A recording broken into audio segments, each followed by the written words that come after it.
की विशालता इतनी थी कि कोई व्यक्ति उसे उठा नहीं सकता था। देखिए, यदि किसी को कहा जाए कि 1 क्विंटल के बोरे को आप उठाइए, उठा नहीं सकेगा, खिसका जरूर देगा। यही स्थिति शिव धनुष की थी। कई राजा मिलकर उसे उठा नहीं पाते थे, लेकिन स्थानांतरण जरूर कर देते थे। यह धनुष की विशालता थी। धनुष यज्ञशाला में धनुष को बिल्कुल सभा के मध्य रखा गया। कई सैनिक और कई पहरेदार मिलकर शिव के उस विशाल पिनाक को लाकर सभा के मध्य रखते हैं। आज इस धनुष यज्ञशाला में मां जानकी को प्राप्त करने के लिए यक्ष, गंधर्व, किन्नर, भूत, बेताल, असुर सभी रूप बदलकर उपस्थित हैं। इतने में धनुष यज्ञशाला में राम तथा लक्ष्मण गुरु जी के साथ प्रवेश करते हैं। जाती रही भावना जैसी प्रभु मूरत दिन देखी तैसी। जैसे ही भगवान धनुष यज्ञशाला में प्रवेश करते हैं, वहां जो निशाचर थे वह भगवान को काल के रूप में देख रहे थे। जो ऋषि मुनि थे वह भगवान को ब्रह्म के रूप में देख रहे थे। जनकपुर के युवा भगवान को मित्र के रूप में देख रहे थे। जनकपुर के वृद्ध और बुजुर्ग राम को अपने पुत्र के रूप में देख रहे थे। जाती रही भावना जैसी। आप लोगों के पास आंख कितना है? राम तथा लक्ष्मण पर राजा जनक की दृष्टि पड़ी ना। राजा जनक दौड़ कर आए और यज्ञशाला की रचना दिखाने लगे। राम जी ये देखिए, राम जी ये देखिए, गुरु जी यह देखिए। राम जी सबके तारीफ कर रहे थे, बड़ी अच्छा है, बड़ी सुंदर है। तारीफ करने का स्वभाव बनाया जाए जीवन में। हमारे गांव में एक सच्ची घटना बताएं। आदेश किया कि जानकी जी को लाया जाए। जानकी की अष्ट सखियों ने मिलकर मां जानकी को धनुष यज्ञशाला में ले जाकर बिठाया। गावत गीत मनोहर मां आज चली। अरे सुंदर सलामी प्यारी अमृत तुम्हारी है सियाजू मोरी। कोटि चंदा के आजो है किशोरी मोरी। माँ इतनी खूबसूरत है देखने में। मां जानकी की सुंदरता को देखकर पूरा यज्ञशाला, पूरा रंगमंच मोहित हो गया। सभी अपनी सुधि भुला बैठे। राजा जनक ने आदेश किया, हे बंदीजन, हमारे संकल्प को सुनाया जाए। राजा जनक ने बंदीजन यज्ञशाला के मध्य में पहुंचकर राजा जनक के संकल्प को सुनाते हैं। कहते, हे विपरीत के राजा, जिस प्रकार चंद्रमा को राहु अपना ग्रास बना लेता है, आज उसी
सभी ने विचार किया क्या हो, बेइज्जती होकर जाइएगा। सबने कहा सब मिलकर तोड़ेंगे। आप जानते हैं उस वक्त राजा जनक की यज्ञशाला में तकरीबन 10,000 राजा उपस्थित थे। आप कल्पना कर सकते हैं उस धनुष की क्या विशालता रही होगी, जिस धनुष को उठाने में 10,000 राजाओं अपने हाथ का स्पर्श किया। एक ने कहा ठीक है, सब मिलकर तोड़ तो लेंगे, लेकिन बाकी शादी करेगा कौन थी? एक ने कहा पहले धनुष को तोड़ो, फिर हम लोग आपस में युद्ध करेंगे, उसमें जो जीवित बचेगा वही जानकी से विवाह करेगा। बोला ठीक है। भूप सहस दस एक ही बार लगे उठावन रही नटारा।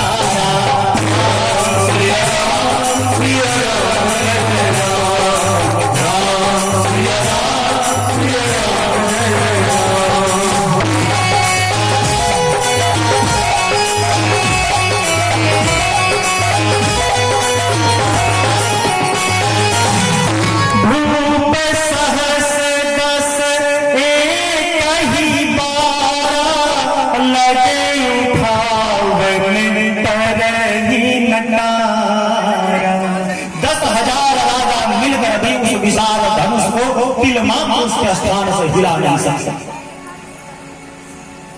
सभी राजा धनुष के हाथ में अपनी वीरता और कीर्ति गमाकर अपने अपने सिंहासन पर बैठ गए।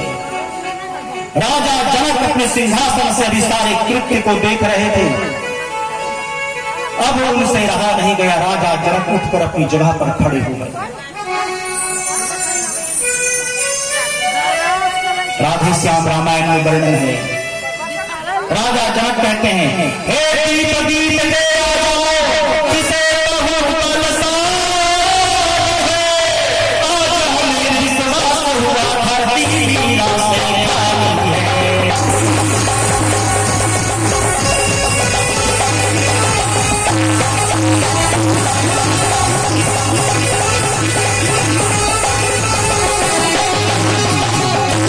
राजा जनक कहते हैं, दीप दीप के राजाओं, किसे कहूं बलशाली है, आज हमें विश्वास हुआ धरती वीरों से खाली है। निज निज गृह जाऊं, लिखा मैं जान गया आज मेरी बेटी का विवाह निश्चित नहीं है। यदि मैं जानता कि धरती वीरों से रही कर चुकी है तो राजा जनक ऐसा संकल्प कदापि नहीं करता। आज राजा जनक अपने संकल्प को यदि तोड़ता है तो मेरा कुल कलंकित होगा, और संकल्प पर बनाता है तुम्हारी बेटी जान जान तुम्हारी रह जाएगी। जब राजा जनक ने पहली बार कहा ना कि धरती वीरों से रहित हो चुकी है, लक्ष्मण भैया अपने सिंहासन पर हिले। फिर राम जी को देखे भैया कुछ बोलेंगे, लेकिन भैया गुरु जी के पास बैठे थे, कुछ नहीं बोल रहे हैं। लेकिन जैसे ही राजा जनक ने दूसरी बार कहा,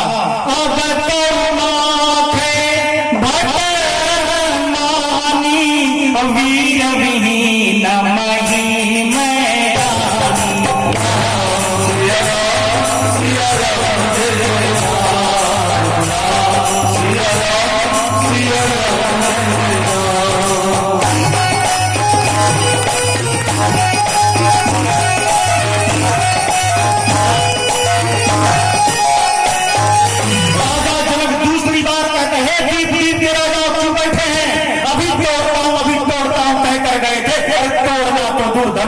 मात्र आप हिला न सकेंगे।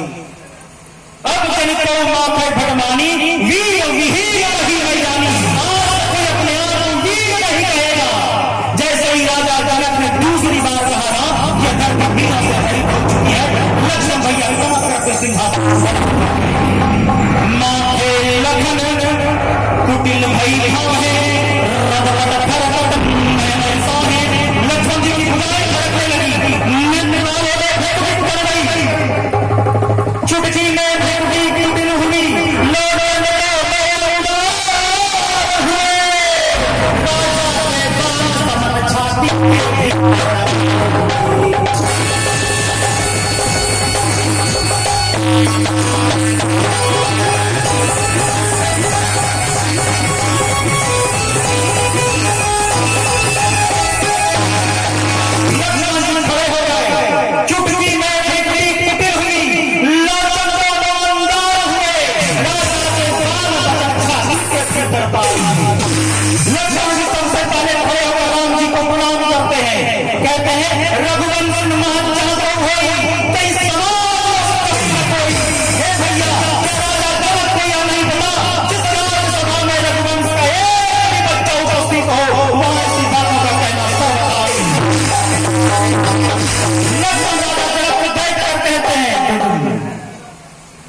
कहीं जनक जस अवध जवानी, मान कुल मन जान, सुनो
लेकिन ऐसा कब कर पाऊंगा जौ प्रताप महिमा भगवान।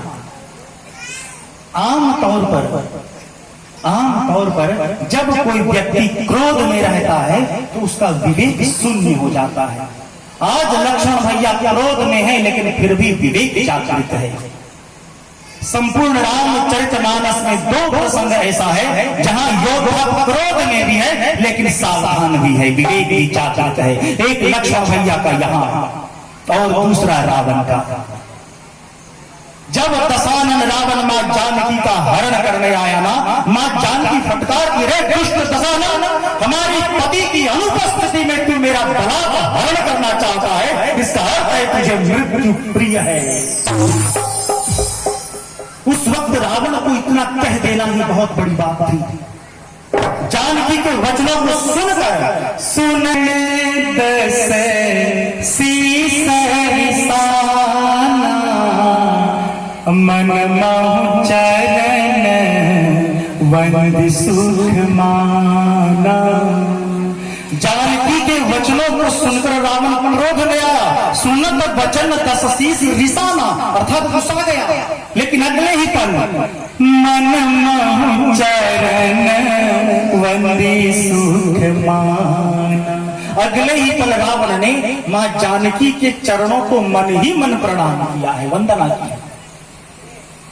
धरती पर केवल एक ही चरण है जहां व्यक्ति जिसकी वंदना करके अपने आप को सुखी महसूस कर सकता है, वह चरण केवल हमारी मां के हो सकते हैं। मन महु चरण वंद सुख माना। संपूर्ण रामचरितमानस में 2 प्रसंग जहां योद्धा क्रोध में भी है लेकिन विवेक जीवित है। लक्ष्मण जी के क्रोध को देखकर राजा जनक सकपका गए, बाप रे बाप, बड़का बैठले है कि छोटके उठ रहा है। लखन सको बचन जे बोले, डगमगान महि दिग्गज डोले। सिया राम सिया राम जय राम, सिया राम सिया राम जय राम।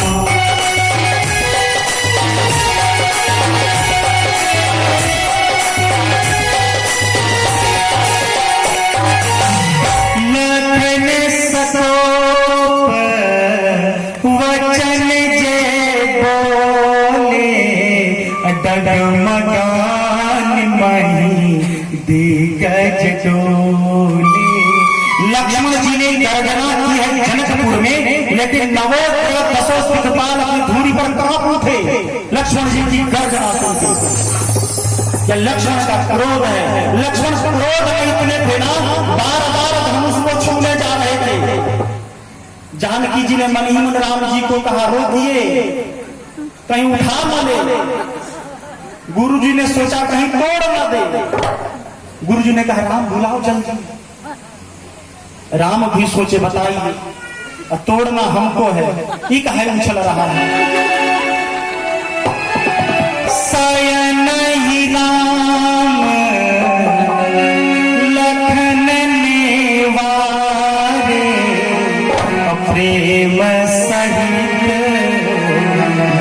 संकट स्वयं ही राम लखन निवारे। आंख के इशारों से राम ने लक्ष्मण को कहा, लक्ष्मण यहाँ आओ, और प्रेम से अपने पास बिठाया। इतने में विश्वामित्र को लगा कि अब शुभ समय आ गया है। विश्वामित्र समय शुभ जाना।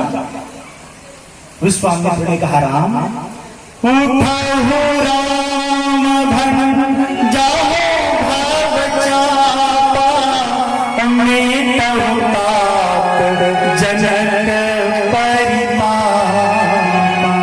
हे राम, आप उठिए और राजा जनक के संताप का हरण करिए। यह नहीं कहा कि तोड़िए और जानकी से शादी करिए ना। राम जी का जन्म क्यों हुआ था?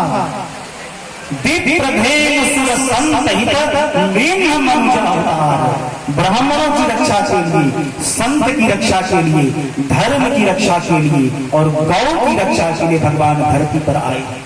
राजा जनक परम संत है। इसीलिए विश्वामित्र ने कहा, उठहु राम भंजहु भव चापा, मेटहु तात जनक परितापा। आप संत के लिए जन्म लिए हैं, आप उठिए और राजा जनक के संताप का हरण करिए। राम जी अपने सिंहासन से उठे। गुरु का आदेश मिलते ही जिस प्रकार एक मदमस्त हाथी जंगलों को उजाड़ता हुआ चलता है, भगवान उसी प्रकार सीढ़ी से नीचे उतरने लगे। चिता जिस प्रकार विशाल करोड़ छोटे से सांप को देखता है, भगवान उसी प्रकार से उनसे विशाल पिनाक को देख रहे थे। भगवान धीरे धीरे धीरे धनुष के करीब पहुंचे।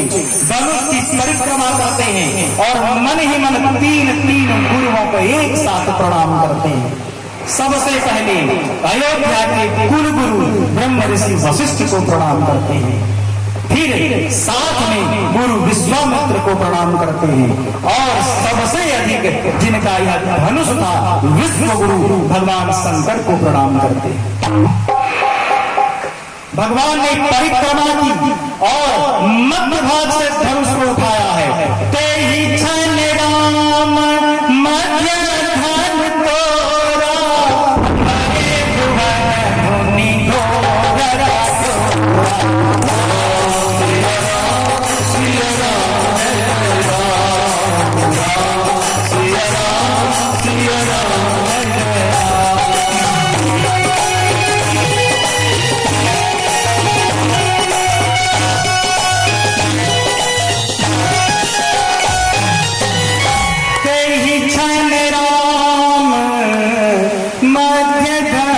घोर। भरे भुवन धुनि घोरे कठोरा। भगवान ने धनुष को मध्य भाग से तोड़ा है। ना आसमान में तोड़ा, ना पाताल में तोड़ा, जमीन में तोड़ा, पृथ्वी पर तोड़ा। क्योंकि पृथ्वी, आसमान और पाताल का मध्य हिस्सा है। कई क्षण मध्य धनुष तोड़ा। न परशुराम ने तोड़ा, न बलराम ने तोड़ा, केवल श्री राम ने तोड़ा। कई क्षण मध्य धनुष न सुबह तोड़ा, न शाम को तोड़ा, मध्य दिवस में तोड़ा। कई क्षण राम मध्य धनुष तोड़ा। केवल मध्य में तोड़ने का कई कारण नहीं किया गया। जैसे ही धनुष टूटा, यज्ञशाला में आनंद की लहर दौड़ गई। सब एक दूसरे को बधाई देने लगे। जब धनुष टूट गया था तो 10,000 जो क्षत्रिय राजा थे आपस में बात करने लगे। यही दिन देखने के लिए जीवित थे। हम लोगों के रहते लड़का ले जाई सीता के, ले छड़ाई सिया अधरी बांधु रिप बालक तो। कोई कहता है छीन लो, कोई कहता है दोनों को बांध दो। जब सभी राजा यह कहने लगे ना कि दोनों बालक को बांध के जानकी को छीन लो, तो लक्ष्मण जी राम जी से कहते, भैया हम मिलकर आए हैं सबसे, शायद मिलना चाहते हैं हमसे। राम ने कहा ना, शादी ब्याह का दिन है, मार नहीं करना है। हम व्यवस्था कर दिए हैं इन लोगों के लिए, चल चुके हैं। कौन? बाबा जी। ते ही अवसर सुनी शिव धन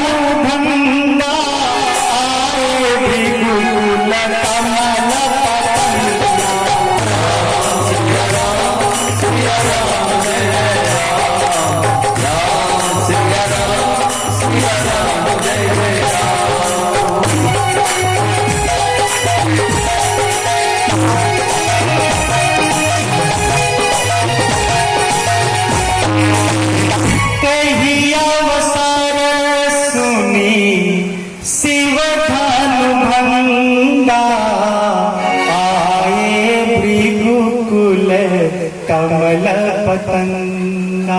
जैसे ही शिव धनुष के भंजन की आवाज चारों दिशाओं में गूंजी ना, महेंद्रगिरी पर्वत पर भगवान परशुराम तपस्या में लीन थे।